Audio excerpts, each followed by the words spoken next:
ഇസ്രായേലിൽ പാളയത്തിൽ പട. സൈന്യവും രാഷ്ട്രീയ നേതൃത്വവും തമ്മിലുള്ള ഭിന്നത അതിരൂക്ഷമാകുന്നു. നെതന്യാഹുവിൻ്റെ ഗാസ സിറ്റി ഏറ്റെടുക്കൽ പ്രഖ്യാപനമാണ് സൈന്യത്തെ ചൊടിപ്പിച്ചത്. ഗാസയിൽ ഇസ്രായേൽ സൈന്യത്തിൻ്റെ കൂട്ടക്കുരുതിയിലേക്ക് ഇത് നയിക്കുമെന്നാണ് IDF മേധാവി ഇയാൽ സമീർ തുറന്നടിച്ചത്. എന്നാൽ സൈന്യത്തിൻ്റെ എതിർപ്പ് അവഗണിച്ച് ഗാസ ഏറ്റെടുക്കൽ നീക്കവുമായി ഇസ്രായേൽ രാഷ്ട്രീയ നേതൃത്വം മുന്നോട്ട് പോവുകയാണ്.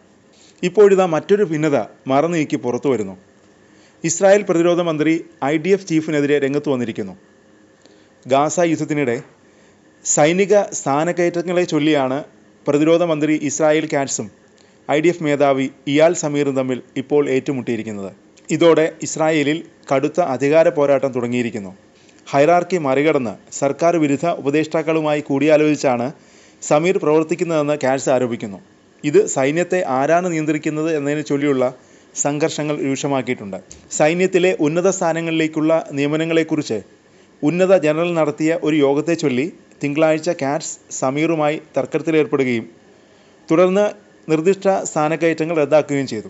സൈന്യത്തിലെ ഉന്നത സ്ഥാനങ്ങളിലേക്കുള്ള നിയമനങ്ങളെക്കുറിച്ച് തിങ്കളാഴ്ച കാറ്റ്സ് സമീറുമായി തർക്കത്തിലേർപ്പെട്ടു. തുടർന്ന് ഈ സ്ഥാനക്കയറ്റങ്ങൾ റദ്ദാക്കുകയും ചെയ്തു. അതിനിടെ ഗാസയിൽ ഇസ്രായേൽ ശക്തമായ ആക്രമണം തുടരുന്നു. ഗാസയിലെ ഇസ്രായേൽ കേന്ദ്രങ്ങളിൽ ആക്രമണവുമായി പലസ്തീൻ പ്രതിരോധ സേന മുന്നേറുകയാണ്. ആക്രമണത്തിൽ ഇസ്രായേൽ സൈനികർ കൊല്ലപ്പെടുകയും പരിക്കേൽക്കുകയും ചെയ്തു. തെക്കൻ നഗരമായ റാഫയിലും വടക്കൻ ഗാസ സിറ്റിയുടെ കിഴക്കുള്ള ഇസ്രായേലിൻ്റെ കമാൻഡ് ആൻഡ് കൺട്രോൾ സൈറ്റുകളിലാണ് പ്രതിരോധ സേനകൾ ലക്ഷ്യമിട്ടത്. പ്രതിരോധ സേന 2 IDF സൈനികരെ വെടിവെച്ചു. വടക്ക് കിഴക്കൻ ഖാൻ യൂനിസിൽ IDF സൈനികരുടെയും സൈനിക വാഹനങ്ങളുടെയും നേരെ ഷെല്ലാക്രമണം നടത്തി. ഇസ്രായേൽ സേന തങ്ങളുടെ ഒരു സൈനികൻ്റെ മരണം സ്ഥിരീകരിച്ചിട്ടുണ്ട്. ഹമാസിൻ്റെ സായുധ വിഭാഗമായ അൽ-ഖസാം ബ്രിഗേഡുകൾ തെക്കൻ റഫയിലെ ടെൽ അൽ സറൂബിന് സമീപം ഒരു IDF കമാൻഡ് ആൻഡ് കൺട്രോൾ സെൻറ്ററിൽ റോക്കറ്റുകൾ ഉപയോഗിച്ച് ആക്രമണം നടത്തി. കൂടാതെ ഗാസ നഗരത്തിലെ അൽ തുഫ മേഖലയുടെ കിഴക്ക് അൽ-ഖസാം ബ്രിഗേഡുകൾ മറ്റൊരു IDF സൈറ്റിനെ ലക്ഷ്യം വെച്ച് ഷെല്ലാക്രമണം നടത്തി. അൽ-ഖസാം ബ്രിഗേഡുകൾ 2 IDF സൈനികരെ വെടിവെച്ചതായും ഒരാൾ കൊല്ലപ്പെടുകയും മറ്റൊരാൾക്ക് പരിക്കേൽക്കുകയും ചെയ്തതായും അറിയിച്ചു. കൂടാതെ ഗാസ സിറ്റിയിലെ സുജയ മേഖലയുടെ കിഴക്ക് ഒരു മെർക്കാവ ടാങ്കിനെ ലക്ഷ്യമിട്ട് ഷെല്ലാക്രമണം നടത്തിയതായി പ്രതിരോധ സേന പറഞ്ഞു. അതേസമയം പോപ്പുലർ റെസിസ്റ്റൻസ് കമ്മിറ്റിയുടെ സായുധ വിഭാഗമായ അൽ നാസർ സലാഹ് അൽ ദിൻ ബ്രിഗേഡുകളുമായി ചേർന്ന് നടത്തിയ സംയുക്ത ഓപ്പറേഷൻ്റെ ദൃശ്യങ്ങൾ അൽ അക്സ മാർട്ടിയേഴ്സ് ബ്രിഗേഡുകൾ പുറത്തുവിട്ടു.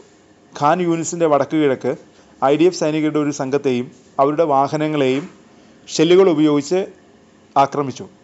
പലസ്തീൻ ഇസ്ലാമിക് ജിഹാദിൻ്റെ സായുധ വിഭാഗമായ അൽ ഖുദ്സ് ബ്രിഗേഡുകൾ ഖാൻ യൂനിസ് നഗരത്തിലേക്ക് മുന്നേറിയ IDF സൈനികരുടെയും വാഹനങ്ങളുടെയും നേരെ വെടിവയ്പ് നടത്തി. ഇതിൻ്റെ ദൃശ്യങ്ങളും പുറത്തുവിട്ടു. ഗാസയിൽ ആക്രമണം ശക്തമാക്കാൻ സൈന്യം തയ്യാറായിരിക്കണമെന്ന് IDF സൈനിക മേധാവി പറഞ്ഞിരുന്നു. പിന്നാലെയാണ് IDFനെതിരെ കനത്ത ആക്രമണങ്ങൾ ഉണ്ടായത്.